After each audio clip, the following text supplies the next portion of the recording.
Hey guys, I'm Tim. I'm Bob. I'm Spencer. And I'm Dan. And this is the Board Game Rundown. Today we are going to review War of the Ring, the card game. Now, full disclosure, this review is after one play by us, and then Dan has played a two-player game. Yeah. But before we get into all of that, Bob, what should everybody watching this video do? I'm going to say like. Yeah. Subscribe.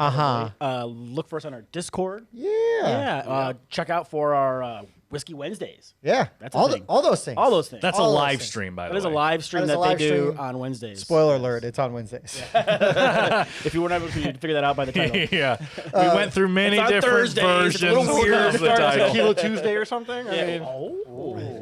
But so anyways, but today, right now, we are reviewing War of the Ring, the card game. This is 2 to 4 players, and there's a couple of different options as far as scenarios go. You can play through like a trilogy, which is the one we did, and then I forget what the other one is. So you can play through the trilogy, like you said, which is a 4-player game. You can play different player counts. It's designed to be a 4-player game. You can play the 2-player duel and the 3-player duel, and you can play the Fellowship of the Ring, which is a 2-player version of the trilogy, basically. Is that what when you played? We played the Fellowship of the Ring. Yes. Okay.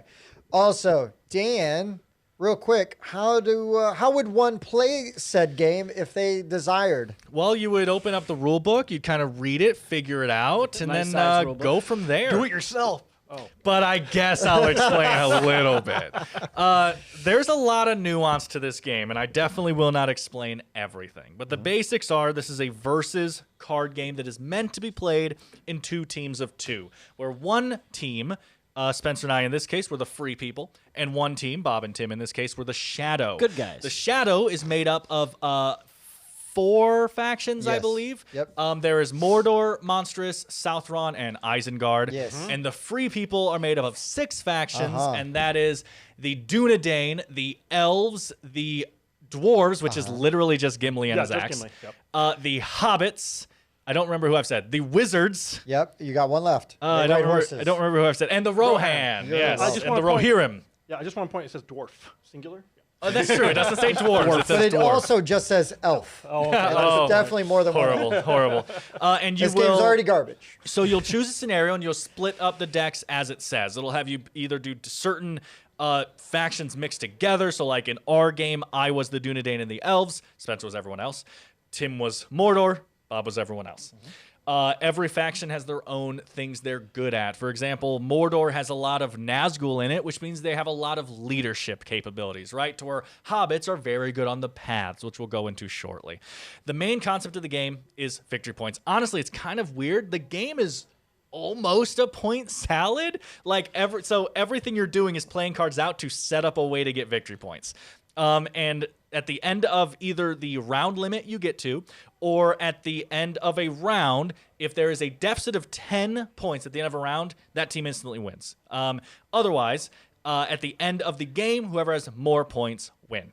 To get points, there's going to be battlegrounds, which are these. The battlegrounds look like this. They are locations, famous battles from the thing. You'll see there is a defender who will always have this banner right here. There won't always be shields there, but there usually will. Then the other side is the attackers.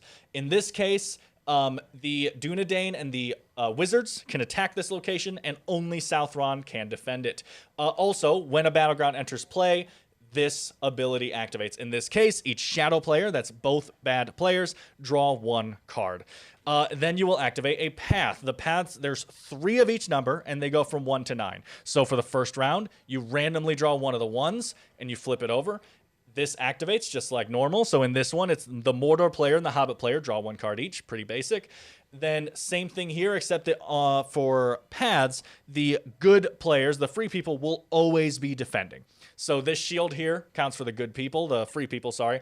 And then this is the path number. The reason that matters is because kind of like how I said in the battleground, only the Dunedain and Wizards can go there.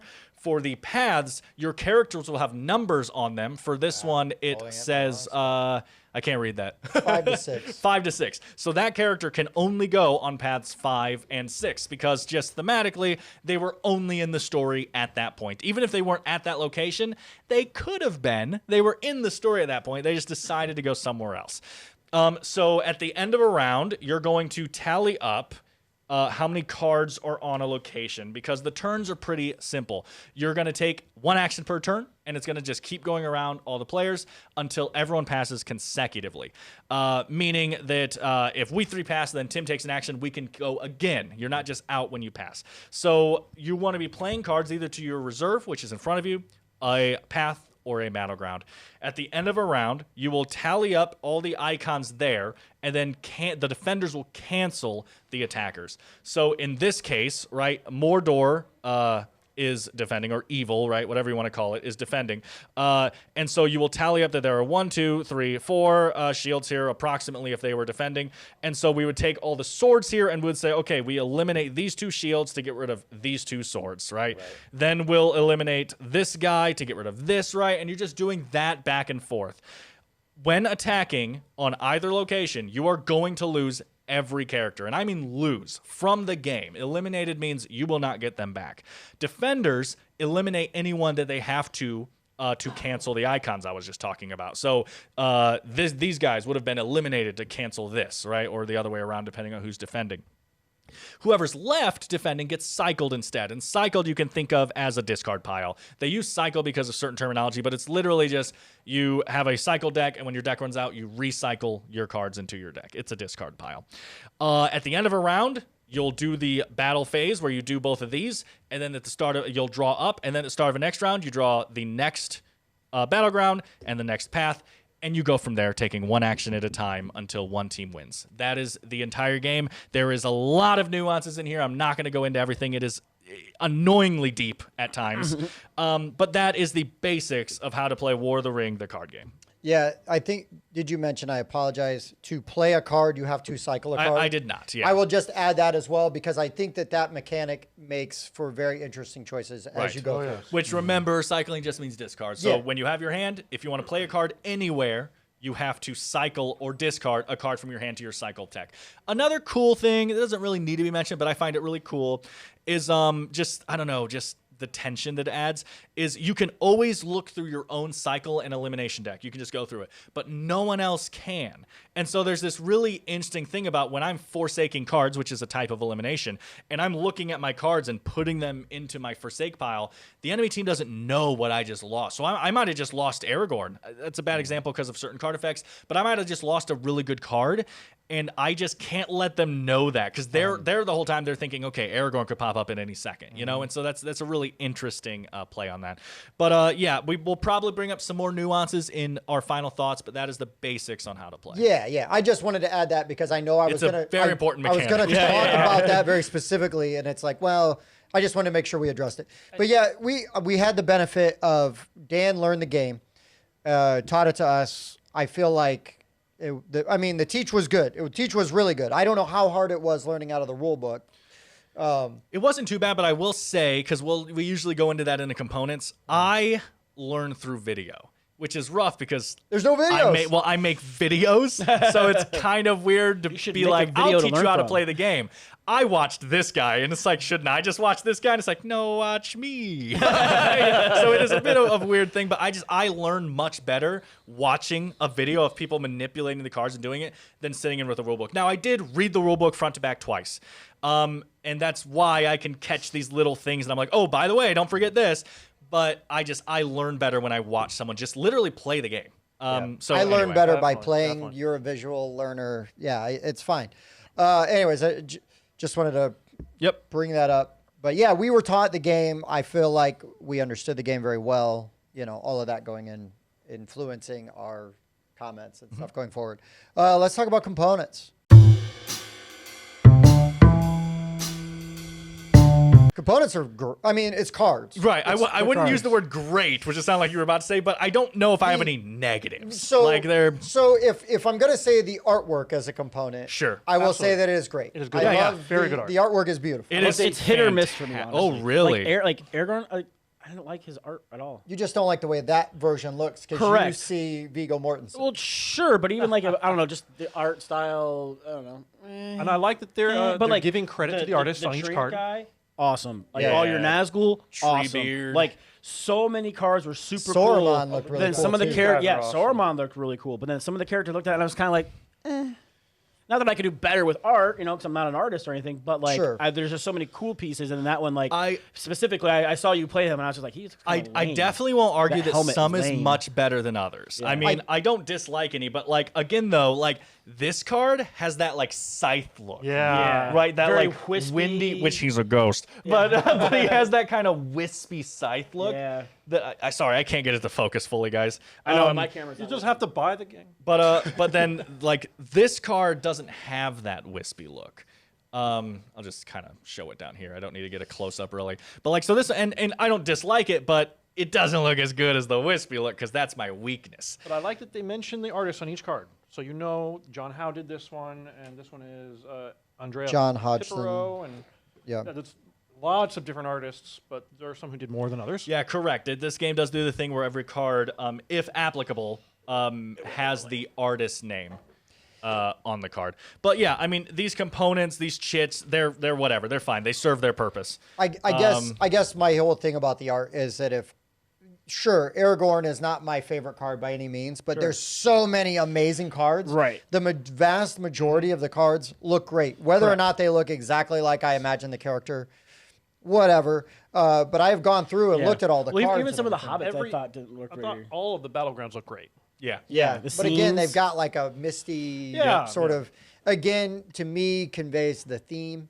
and the feeling. I just want to mention they're also all by John Howe. So There you go. There's a little turn tracker order thing. Yeah. This thing is for tracking turns. It's Okay. It's mostly useless too. I will say though, the rulebook does say we recommend using the turn tracker if playing with less than 4 players. Because with 4 players, you just go like this. But if you're playing with less than 4 players, then it might be Bob and then me and then Bob and then Spencer because you might be playing as 2 bad guy factions, right? I see. And so that's when this starts coming to play. So with a full 4 players, we didn't need it. And with a 2-player game like I played, we did need it because you go right after the other person. So really, it seems like it's a 3-player Assistant. assisted thing. There are also player aids that do a pretty good job. Pretty good. They show you all the factions. They show you all the icons. And they have what I assume are the most played scenario. Well, actually, this is every scenario that's not what the game would call the tutorial scenario. So the Fellowship of the Ring is meant as a tutorial to learn the game. Hey, we're just going to play through the first movie. It's going to be pretty short. You'll use every mechanic in the game during this. So that's not on here because I guess it looks at it as a tutorial. But then the trilogy scenario is what we played. It's on here. It says how the round structure works. And then dual scenarios work the same except for a slight difference in 2 to 3 players when it comes to numbers. I guess I'd bring up one of the things that you had talked about. That was you only found it in one place. It's not on the player guide, and it's not where it talks about. But your hand limit going from turn to turn is 2, and it's only carryover limit, not the hand Sorry, limit. there's no hand limit. Yeah, the carryover limit. But yeah, that's only listed in one place, and it's extremely important. It's really weird. In the rulebook, there's one like brown box, so that it like kind of stands on the page that says, by the way, your carryover limit is 2. But like it really doesn't mention anywhere else. And then even in the glossary of the game, it defines the carryover limit as the amount of cards that you can carry over from one turn to another. Okay, say default 2.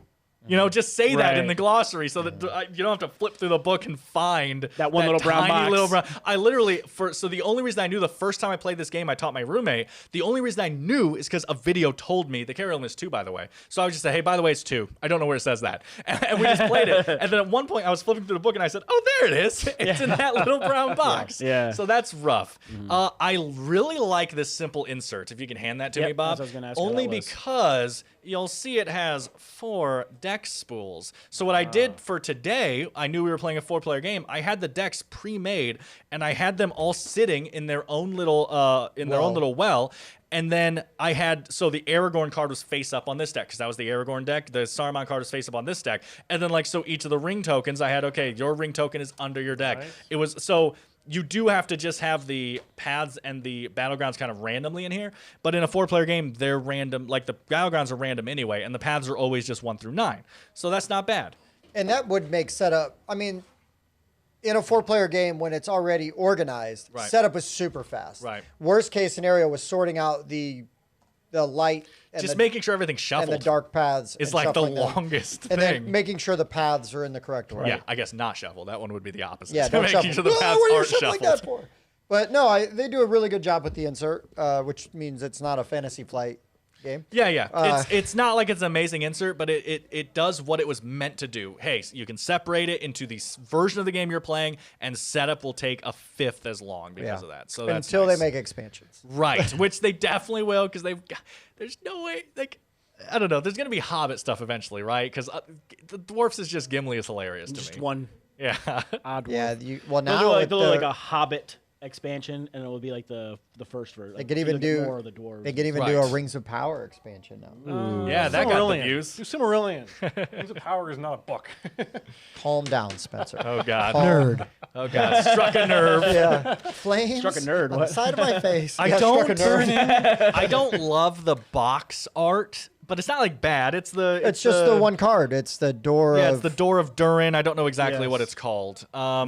But yeah, like it's not like it looks bad, but it's just like with all the art and lore and history in Lord of the Rings, choosing this image is a bit dull. Like I'll tell you, You wouldn't want like the Helm's Deep, like I'm just saying battle if- scene Also, on like, there. well, it is, and I'm just saying though, if I see this game on a game shelf right next to Journeys in the Middle Earth, I'm picking up the second box first. Yeah. That box art is fantastic. Yeah, it's a And battle this one's scene. fine. So then that's just a personal thing for me. But yeah, I don't disagree with you at all. Right. Same thing with the War of the Ring proper. Like Right. that box art is also amazing. Yeah, sure. Well, it is if you like that look. It has that old D&D look you guys talk Yeah, about a I lot. do. Yeah. I do. I don't love the box art, but it's definitely not bad. I'm just like, oh yeah, that's it. I But know do you what like they're going that better for. than this? I would probably pick it up first. I'll Okay, say that. Sure. At least to look at. Right, exactly. Be like, oh, this is a good looking Lord of the Rings game. Yeah. But yeah, card quality is fine. It's not linen. No, these probably need to be sleeved. Yeah, To be honest, yes. I would sleeve Yeah. these. I With would the amount of definitely sleeve shuffling it. and handling that you're going to do with these cards, you need to sleeve it. Yeah. And you do reshuffle your discard, your Cycle. deck when you run out of your draw deck, and that's kind of important. Right. Plus, you usually, like, when you're holding cards a lot, it can really kind of put a lot of wear on the sides of the cards, I Yeah, noticed. And the wells do look big enough to hold a sleeve Yeah, card. they but- accommodate. They look like they accommodate. Yeah, but sleeves. I haven't measured it. So Yeah, but the it does- deck it the does look decks like it. only go up like maybe a little over halfway or something. So It there's should room be fine. for Yeah. sleeves. Yeah. Yeah, so this needs sleeve. And That's fine. expansion cards, as Tim said. Yeah. But yeah. Okay. Anybody else that. have anything on components? I mean, other than that, there's a couple chits. There's a first No. player Yeah, marker, it's- which is fine. Yeah, I don't even know where it is right now. well, It's they this do their job. square thing. Look though, high tech. It's the free people's turn. It's the shadow people's turn. Okay. These tokens where you can put them on a location to say, hey, we have extra defense over here because of something. We started to use them on cards just as a nice reminder. We have that Just as a amount on 3D here. representation. But It's they didn't just- really give us enough for that. Right. That's Right. true. But Well, it's because you guys worked that's like a nitpick. 12 on Right. one thing. They're Yeah. not meant for I that. didn't even So push Gandalf on there yet. I don't get too mad at them for not supplying enough tokens for the weird way we were using them. That's right. Yeah. Why didn't you think about that? Yeah, we were just. I was just trying to have basically a quick reference. Yeah, so like- people across the table can see without Without asking having to, like, to see spread the card cards or out. something. Yeah, look at them, count them up each time. Yeah. But again, like if we're card design, the layout of the cards are really good. I feel like all the text on the cards is very clear. I don't like the backs of the battlegrounds, but that's whatever. It's just pretty boring. oh yeah, The- sure. these Sure. these and where is it? These two, you can see these in the camera, right? Yeah. I don't love these, but it's fine. Yeah, no, I know it's the same image. It's Yeah. on the back of our card stuff too. I guess I'm just saying the backs. I don't love. Yeah. But it's just a different art style that fits more so maybe into talkings that are in the book and stuff, talking about the the wall art decor designs, right, that are like carved into walls and stuff. It looks more like that than it does yeah, the movies. And I'll stop bringing that up. It's a lot more like filigreed kind of, whatever. But the card design itself, the Right. icons are really good. I appreciate the way that they're laid out because it's very clear what is going to give you a bonus on a battleground versus what's going to give you a bonus on a path. And again, they've got the little banners on the side, like which will tell you what Is kind it of unit army? it is, if it's an army or a leader Right. or I an wish item. it had that on this card though, because like it doesn't tell doesn't you. describe leadership, you're saying? Well, it doesn't Right. describe Really. leader, and it didn't describe armies either. Okay. Right? Because it doesn't say that the little banner is an army. So Sure. Oh, right. It doesn't go over. Yeah. So there's characters, events, armies, Yep. Items. and items. Items, Yeah. yep. So those are the card types. It even cards that can't go to paths. This is like a nice little bonus. Cards that can't go to paths, their color strip just goes all the way down. So Right. the path color is even down I there. didn't even That's notice a That's a nice touch. yeah. That's a cool little design. Yeah. But yeah, I thought all of that was really good. They tell you on the card like what paths it can be played to. We pointed that out earlier. It's just nice design. Really, really well designed. It's all of the things I need to reference when I'm making a decision are right there in my hand. I don't even need like necessarily to have the chart, or anything like that. Like it's like, okay, yep, nope. I goofed on playing a card in a spot, but it was my own fault. It wasn't the fault of the card or anything like that, and it wasn't that big of a deal. It was also just a weird card because we were on path 4, and the card could go to 1 through 3 or 5 through 9. It was the it was 2 cards. It was 2 guys. I thought it was like all the Nazgul because that's when they are reforming. Right, it's when they're at their been defeated at tower Rivendell. thing. Yeah. And then there's like ride now. Yeah. It was funny because it's like, I'll play both these guys there. It's like, oh wait, neither one can go there. Son of a I biscuit. appreciate you pointing that out, Bob. Yeah, I really kind of changed the game. Son of a biscuit. But no, I mean that's fine. The card card said it, you that just was didn't player like it. error. That Yeah. was not like, oh well, this card was confusing. No, it was not I was confusing. like, how did that go there? He's like, oh, Shut up. Oh, special effect. None of the battlegrounds that ever came up were Rohan. Because I had Or Elves. so many Rohan cards in my hand. They're and in ended there, up but- just using them to. Yeah. Oh, there forsake was the cycle. one. Oh yeah. There was I definitely kept one that getting came out. cards out that Yeah. we're gonna let's pull out was that we actually won on. Like, oh, you could play that out and replay it. It's like, why do I want to replay it? We won. Yeah, it. we already won. I don't want to replay that one. No, we Yeah. won that fight. It's over. Yeah. Well, don't win that one next time. All right. Again, though, final thoughts. We'll go into that. Sure. Yeah. Well, speaking of which, let's go into to final thoughts. So what I was going to say, Bob, was now that we're in final thoughts. That's a big part of the game, right? Is this future knowledge. So now if you have cards in the monstrous deck that say that you can reactivate Khazad-dûm, for instance, you know that when Khazad-dûm comes up, it's not as important for you to win. You'll be able to draw that out. Let them have the point for now. We'll take it back later, right? Like there's a lot of knowledge in this game, which is the depth of this game is insane. It's really simple, like to learn and to play. I think you guys all have now had the same experience as me, like with the game, and like you get this rules overhead, and you're like, okay, we're doing this. There's this many actions. We need to know cycle. We need to know this, and then you play, and it's like how I explained Tapestry. It's like all this information, all this stuff is happening, and then your turn is I push a cube, and then things snowball from that cube pushing, but your turn is I push a cube in Tapestry. And in this, your turn is I play a card. You play that here, you'll play that here, you'll play that here, you might play it to your cycle deck, but for the most part, you are playing a card, and then you're just doing whatever that card says when it does the things.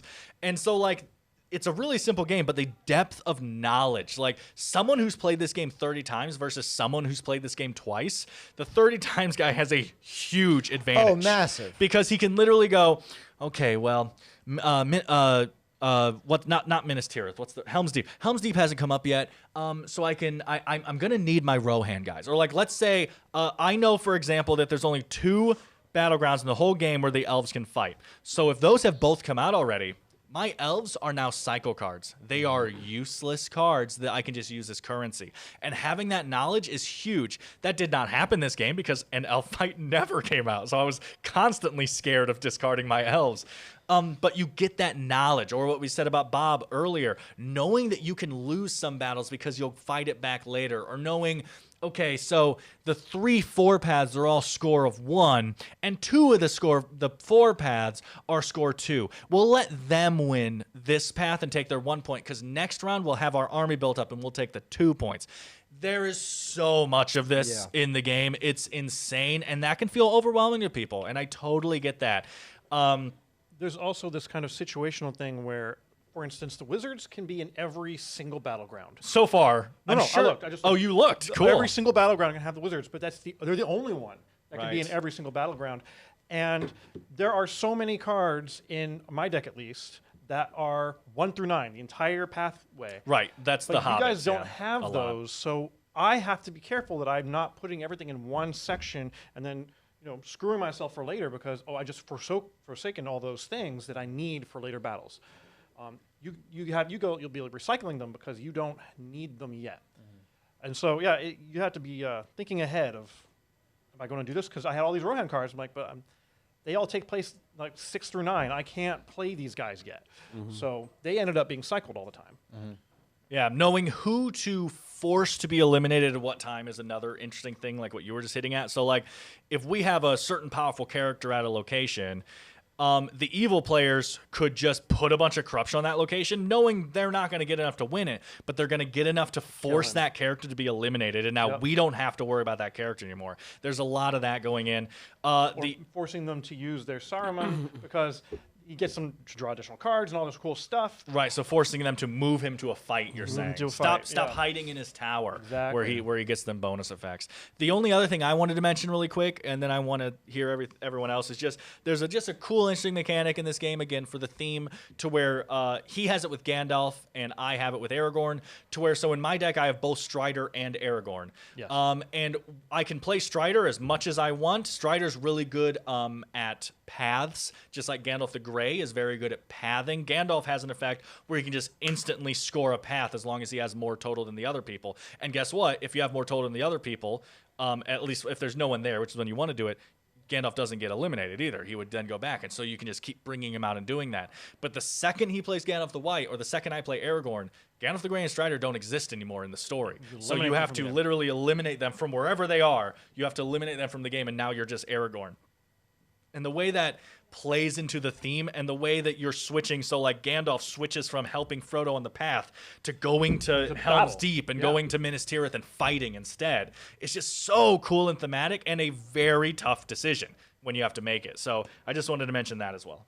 All right, Spencer, you're chomping at the bit to go next, I can tell.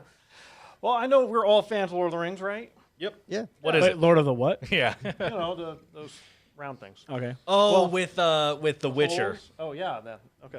Anyway, so I really like the fact that they base this more on the books and some of the other writings. For instance, this is nowhere in the movies or any of that. The Crossroads. And it doesn't exist. I just love that they even show the old king whose head has been crushed by a rock at the Crossroads. And so if you are a fan of the lore, this has enough of that for you. It mentions the eagles have names like Gwai here, and so he's there, and so you can. It's a little more in depth than some of the Lord of the Rings games that are out there. What did this king do to deserve to get his head crushed by a rock? He sat under a falling rock. Ozymandias? Is what happened. It was a bad throne decision. Yeah, bad throne decision. So that's where the rocks fall. I want my throne here. Poor throne placement. Poor throne placement. Yeah, that's so stupid. It's canon now. Yeah. Yeah. All right, Spencer, please continue. So I just wanted to say that it is a little more in-depth with the lore than some of the Lord of the Rings games that I've played in the past. I do like that the storyline is the pathways. So as you're going through, all the things that happen in storyline number 1, path 1, is about at the same time that you can interchange them. While the battlegrounds are things are going on in other parts of the world, you don't necessarily have to be there or know. And so they can happen at any time. I really like that they do that. Yeah, someone described this game as an alternate version of Lord of the Rings. This is how things could have gone. So it's not like crazy out of order. Like, it's not like the ring is destroyed by, someone else before the Shire even happens. But like, so the Shire is early, and then they go to Buckleberry, and like all this is in order, but like not exactly. Aragorn might have not been at the inn, right? Maybe he was out fighting at, maybe Saruman sent his forces to Minas Tirith earlier, and now Aragorn's fighting alongside other people earlier before he's met Frodo. This is like this slightly alternate dimension version, and it does a pretty good job with that, of staying lore accurate, but saying like, well, he could have been at that fight. He was close by. He just chose to do something else in the official story. So in this version, what if he chose to do this instead? It's an interesting take on it. I also like that most of these games have the ring as a thing, and that's the focus of the game. The ring is just this token that lets you draw 2 cards or get a point. In this scenario, and there's, I don't know about Fellowship, but not in it. I didn't have a ring in my deck. I wasn't trying to find a ring and destroy it in Mount Doom. It was just gain points. So it's a different take. Bobby. Yeah, I liked how it did follow the storyline. It felt very much so like these there's 3 cards for each scenario, like 1 through 9, right? And so you mix them up and you choose one most of the time. And I felt like did a good job. It started in Bag End, and we kept moving and progressing the story as we went. It did feel like it was following the storyline, which I did appreciate. It felt, I don't want to say imbalanced, because like I said, I only played it the one time, but the fact that the hobbits, when you put them on the path, they're good at the path, and then most of the time they don't get eliminated, right? Like, you guys that you were playing, you kept saying they kept going right back to their cycle deck, and so they were just burning other cards to get back to their hobbits so they could just keep taking all the paths again. And so it made it really difficult. We felt super limited. It's thematic because you really want to kill those hobbits. We do. Right. You just cannot get rid of those damn things. And there are 2 of the hobbits that eliminate themselves from the game, but they let you draw a bunch of cards. So it's a one-shot, but at the right time, that is so useful. Sure. Right. Yeah, and it also felt tough where, like, because we were very limited on when we could play things on the paths. A lot of ours were like, oh, only paths on 5th, 5, and 6, or this is 1 through 3, or this one's 7 through 9. And so it was extremely difficult to have those cards in your hand at the right time to play on the path where you needed to play. I mean, yeah, I guess you could play it in your reserve and then march it out later, but then you're just trying to win a fight instead, and so you're trying to play things to the fight instead. Right. The bad guys do get to draw more cards, which is, I guess, helpful. Yeah. But again, it still felt tough. Like trying to I have all these Isengard. I literally one time had 6 Isengard cards in my hand, and I couldn't play them to the path because the path was the wrong number, and I couldn't play them to the fight. So it's like, I can do nothing. I'll play them to my reserve and wait. Yeah. And that felt unfortunate. There's definitely a lot of, and this is going to be hit or miss for people. There's definitely a lot of deck luck in this game. There's no arguing that. Yeah, definitely. Because so my concern was originally going in, especially once you start to see how it's played, is that this game, and it's not this, but my concern was that this game was going to be solvable. Oh, sure. Like, I just do this on this turn, this on this turn, this on this turn. That's why you have to have the deck luck, or whatever. You have to have that in there because otherwise you could play this game 30 times and you just know, okay, the opening move is this. This is this. Right. And I don't like games like that. Okay. I mean, they're fine to play once or twice, but then if you're playing with anybody that's got it solved, I'm just not interested. I'm really not, because it's not any fun for me.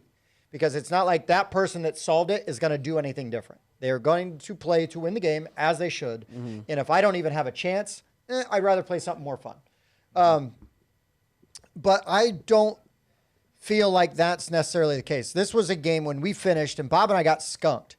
But when we finished, by the end of the game, I was really starting to figure out the timing of when to do my stuff. And really figuring out, started to click, okay, this is my purpose, right? As this character, as this player playing this faction. This is my purpose. These are the things I need to do.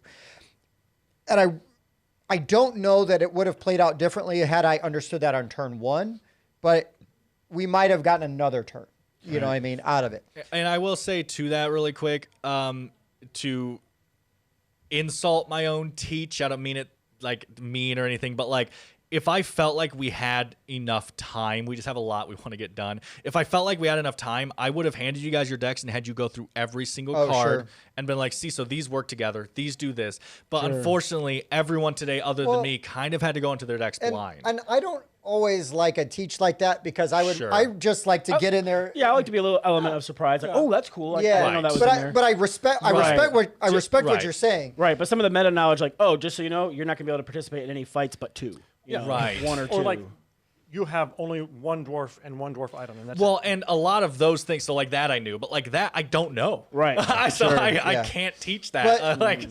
But I was able to, once I started figuring out stuff, I was affecting things in other ways, right? And it's oh, that's how this is played. Instead of looking at it going, well, I can't do anything there. That's dumb. Oh, well, I can't do anything there. That's dumb. It's no. That's not actually the case. I can play all of these things out here, and then by cycling all of these cards, now I'm doing stuff. Yeah, Mordor is like a pure reserve player for most of the game. Right. You're getting this giant army up, and then you're saying, okay, I'll sacrifice this guy to draw cards, and I'll sacrifice this guy so that you can do that. And it was totally different than what I was doing. I'll say that. What's fascinating to me, though, is again, it's so thematic because I'm in the shadows. I'm lurking in the shadow. Because if you think about it thematically, nobody even really believes Sauron's back for a while. Yet all this stuff is happening. These weird bad things are happening. Now there's more active villains, right? Like Isengard and the Southron and and the monsters and stuff. And so they're almost like the distraction, right? Look at my right hand while I'm the left hand going around and doing some of these things. And once that clicked for me, it's like, oh snap, you know. So I appreciate and again, to me, it's complimentary when it's like, if we had time, I would have been like, all right, let's play again, like same factions, same factions, because I'm not saying we would have won, but I feel It'd have been closer. I feel like it would have been closer, but I also. And that's not a complaint on like that's just what it worked out that way because of the way we play the game. Because if you sit down and play a game with asymmetric factions, it is good if somebody knows all of the factions, goes, okay, this is this deck's role. This is kind of your role. That's going to be your role. This is your role, and this is your role.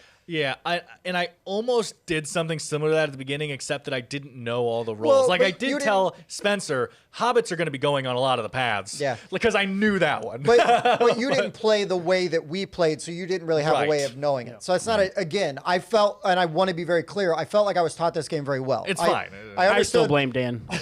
I understood all the rules. It's just the mechanics of it, but. Also, though, to me, because I don't feel like this game is solvable yet, that I feel like there's a lot of replayability. Like, you know, whether, because like the next time I play, I want to be Mordor again. I really want to be Mordor again because I understand this. Now, after that, I'm gonna want to be a different one just because it's like, okay, let me see something else. Right. But like, oh, now I got the jive of it, and I think by the time I play somebody else's deck, having played it twice through, I will have seen the other teams played enough that I will understand their function. Because what this game also does, and I think it gives you a lot of really interesting decisions between what you cycle and what you play, and how you cycle, and the timing of your elimination and firing off like the big abilities and stuff. Because the timing of it will make or break you. Like if you fire off something way early in the game, but you now eliminated these cards, like that could screw you over. Dude, I cycled, I think it was cycled. Yeah, I cycled Legolas's bow. Turn 1, I was like, yeah, and turn 2, I got Legolas. Not kidding.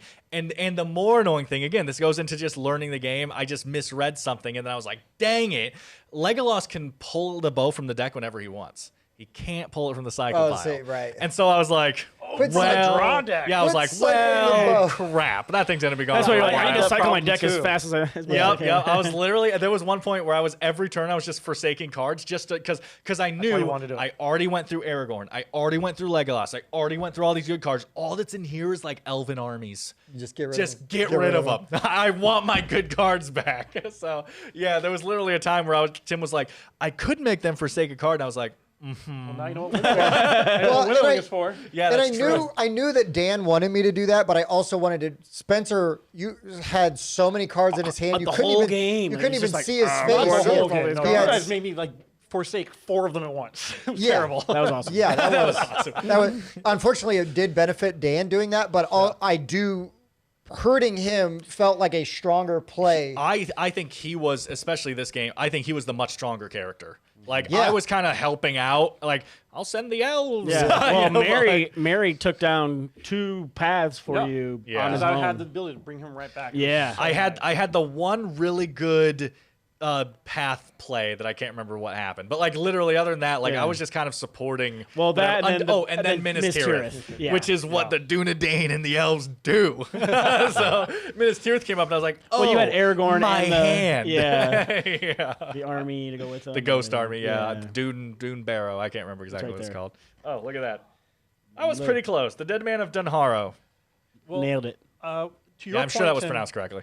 I feel like the way the game goes is the good team is going like this, and the bad team is going like this in terms of points. And at a certain point around probably turn 6, the bad team's going to have the advantage, and the good team has run out of steam and is trying to go on what they've got. It's really obvious looking at Tim's reserve, which isn't out right now, so you guys can't, that Mordor at least is a super late game build. Yes. So he builds up. All of his stuff is like, if we can hold off the right. All of Mordor's stuff is like, if we can make it till path 7, we win every path from now on. Yeah. Like, that's like what it was. It's really, very I still have strong major like beef with the whole good guy, bad guy.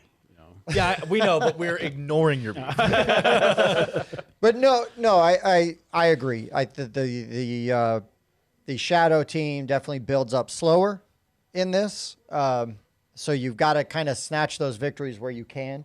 But now also with knowledge of having played, and the ability to activate some battlegrounds, like maybe we just let that one go because you know what? We need a 2-point swing. Let's reactivate that battlefield because I know I'm gonna be able to take it right now. Now they've kind of 4-point. Now they've kind of like forced them out of some of their cards. They don't have as many cards. Oh, unless you were saying it was a 1 Let's point. bring that back out. Sorry. But no, but It could be a 4-point swing. I mean, look, this was 3 points. Yeah, I had that's a 6-point swing. Yeah. If you have the card, Soundbite that. and also that's a path. You don't reactivate paths. That's usually. correct. Well, you guys might not. But. No, there's no reactivating paths. But yeah, I mean, I think that there's a lot of replayability in here. I think that there is a little bit of a learning curve. So this isn't a game where I think you could play this game once and know if you kind of like it or not. But I would definitely say if you even were kind of on the fence, I'd give it a second go with the knowledge of already now you understand What's upcoming, how your deck works, how your character I also works. find the 4-player game more enjoyable. I've played both now. The 2-player game is fine, at least the Fellowship of the Ring. The duel is weird. It's both players have every card in the game, and you're just fighting over stuff until you get points or something. But so with the 2 scenarios I played, Fellowship and the thing, it's fine. Fellowship is fine. It's just a 2-player version of the trilogy, right? And it's okay. And I want to play this again like 2-player. I don't tend to like 2-player games. I would totally play this again as a 2-player game. You know, I got Watergate, I got Seven Wonders Duel, and I got this, right? Like that I would be interested in playing. But I really, really, really liked the 4-player game. The way that the factions have to really think about what they're good at, and also the communication in the game. I didn't tell you guys this because it's very obvious, and I also just did it. But the communication in this game is all table talk. There is no private talking. So, like, if you need to communicate something to your teammate, you're allowed to just say whatever you want. You can't show them your hand like Pandemic style, but I can say like, hey, listen, I have something I can give Frodo. I need you to play Frodo, right? But I just told the enemy players that we're going to play Frodo and we're going to equip with something, and now they have that knowledge going into their turn on how to do that, and that's really interesting. The last thing that I wanted to mention, because it is a very simple mechanic that adds insane depth. In the Teach, I talked about how passing works. So when everyone passes consecutively, the round ends. Until then, you can hop back in if someone does something. That is insanely strategic. If I have 3 cards in my hand, and my carryover limit is 3, or they have more than that, you should pass. If you have a chance to pass, unless you're like gonna lose, obviously, you need to do stuff. But like, if you're in a scenario where you're winning, you 100% of the time want to pass, because now you just see what everyone else does. Yeah, make them react. And then okay, we're still winning. Pass. And you just watch what happens around the table. It is insanely strategic when you pass. There have been so many times. There were a couple times this game, and there were a lot in the 2-player game that I played, when I was like, okay, I'll play this card. And then like Levi started going, and I was like, no, why didn't I pass? I could have reacted to what he's doing right now. I just wasted that card. I might have not even need to play it. Right. You know? Like, really think about that passing. But there are certain cards that will make the path instantly Finish. score. Right. And those are the times where you're like, I can't pass. Right. I should pass, but I can't pass. Well, and the opposite is the case as well, to where if we all have 3 cards in our hand and Spencer has 6, Spencer has to take 3 more turns. Yeah. And that is painful, having to play cards. Like, you're like, because remember, too, whenever you play a card, you have to discard another card. So he has to take at least 2 more turns in that scenario. And that can be very painful. So that pass mechanic is so simple. Just, okay, you can pass when you have either 2 cards in your hand, when you're at your carryover limit, or when you have less cards than every other enemy player. Go on. And you're like, okay, that's simple enough. And then you see that in action, and you're like, oh, that was a really deep decision that I just made to pass right there and see what happens. So yeah, I just really wanted to bring that up. Yeah, no, I tend to enjoy games where the timing is very critical, and I appreciated that is very much Right, it's a almost thing too in here. critical Yeah. in this game sometimes, huh? Not to a flaw, but I Sure. get it. I get it. All right, so we are going to rate this game. Hi guys, this is Bob from the Board Game Rundown. We started our own Patreon, and for just $5 a month, you can help keep our shelves stocked full of board games for you guys to watch us play and review and preview for you. So please go to our Patreon page, sign up, help whatever you can, and we hope to see you more. Thank you.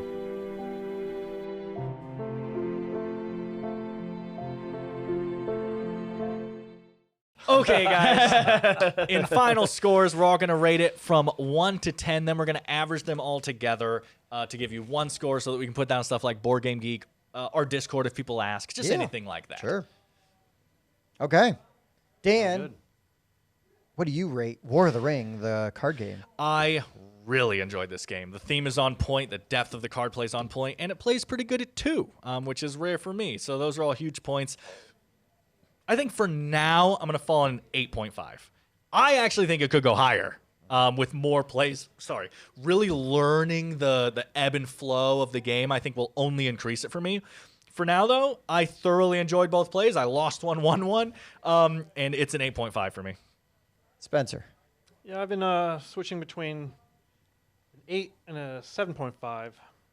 I think I'm going to go with an 8. I very much enjoy the art. I like the theme. They do a good job. There are some other Lord of the Rings games out there that I would want to play before this one. So I'm going to give this one an 8. I've surprisingly played few Lord of the Rings games, so that might be part of mine. You're right. Bobby.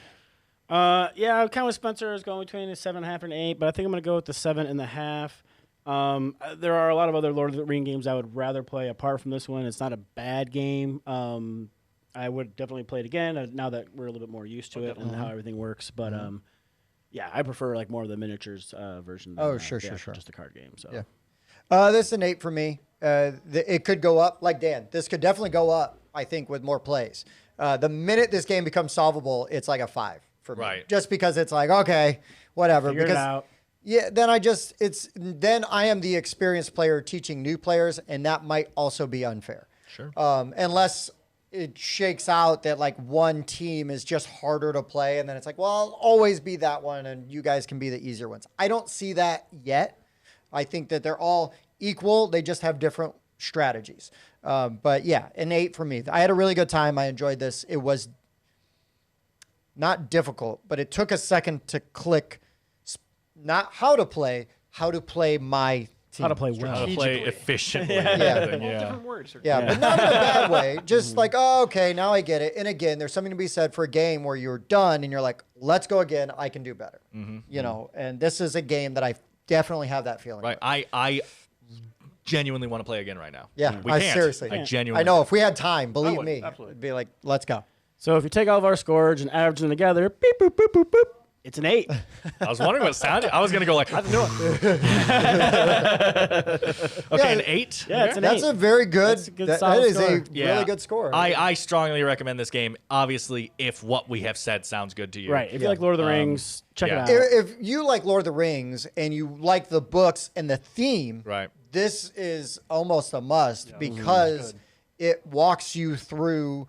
I mean, this is almost Everything like, walks in this game. yeah. Well, it's almost like Star Wars Rebellion, right? Is it sort of like a very similar, like you're basically playing through the movie in Right. Rebellion, but it's almost maybe a little bit of an alternate history, version. But the same things happen, just maybe at different times or at different places. Sure. But so this kind of gave Very me a similar lot of that feeling, and I was like, dang, like yep. And again, it makes sense why certain units can't be on certain Right. paths. At You're like, certain no, times. yeah, they were on the other side of the freaking world at Yeah. that point. Of Yeah. course they couldn't be there. Right. So, And as yeah. someone who like has very basic knowledge, I'm not as near as in depth as Spencer. Even I was like, yep, that makes sense. Well, for instance, this one right here, Minas Morgul. I love that they made it look luminescent because of what happens at Minas Morgul. Radiation. Yeah. Minas Morgul, Read the book. it used to be called Chernobyl. Wah, wah. So why is it luminescent? Oh, it becomes a beacon, Oh, okay, cool, basically. very cool. Okay. There you go. See, the more you know. Yeah. Anyways, guys, this has been War of the Ring, the card game, and for the board game rundown, I've been Tim. Bob. Spencer. I was Aragorn. Well, you got the sword. I was Strider. No, he's gone. You're now Aragorn. You already played Aragorn. You my can't go back to being God. Strider. I'm both. Nope, not allowed. I'm a cheater. Fail. See you.